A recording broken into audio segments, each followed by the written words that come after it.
Here's this week's Hawaiian volcano summary. On Kilauea, we have this image, just a loop of the last 24 hours from the V1 camera that's showing the lava levels over the last 24 hours dropping down and those islets being exposed there within that eastern lava lake. This is one of 4 spots that lava is currently erupting on the crater floor. There's eastern lake, there's a central pit, there is the western pit that was from the previous eruption, and it's got a southern pit as well. Those are the 4 the USGS is naming. And we've also had a couple of spots where lava's oozed up on the crater floor over the last week, both in the northern and southern sections here. So let me see if I can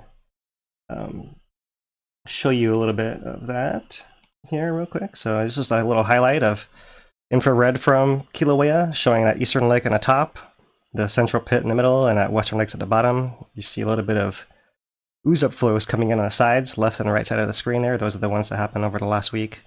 And then big overflows from that central pit. You can see as large as that eastern lake there, right? That's central area right in here, making a flow that's just as big as this more persistent lake over here.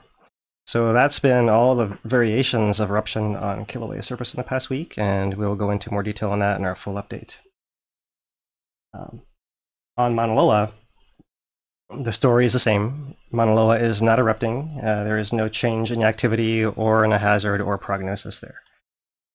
There is one sentence I want to pull out from the USGS update this week, and that is here.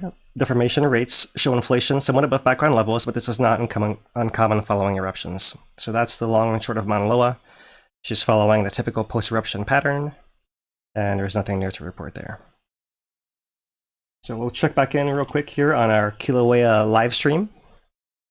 And here's a current live view showing those islets exposed above the lake surface there, and you see still spattering ongoing within the pit right in here, and some overturning of the crust, which is stagnated here within this crust, within this lake surface, but it is still overturning and producing red lava in those areas.